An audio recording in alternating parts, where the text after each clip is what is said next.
हातमा सिप भएको मान्छेले जिन्दगीमा कहिल्यै पनि दुःख पाउँदैन भनेको एकदमै साँचो हो। नजान्नेको लागि हरेक काम महाभारत हुन्छ। जान्नेको लागि अरूले हेर्दा गाह्रो देखिने काम पनि एकदमै सहज हुन्छ। कुनै पनि काम आफैमा सानो या ठुलो हुँदैन। सुरुवातमा हरेक काम सानैबाट सुरु हुन्छ। सिप सिकेर मेहनत, लगन र निरन्तरता दिएमा कुनै पनि बिजनेसले ठुलो रूप लिनको लागि कति पनि समय लाग्दैन।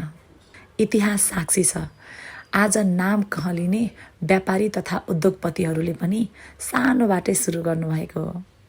तसर्थ एउटाले सक्ने अर्कोले नसक्ने त हुँदैन। हामी कहाँनिर चुक्छौँ भने एक समयमा गएर थाक्छौँ।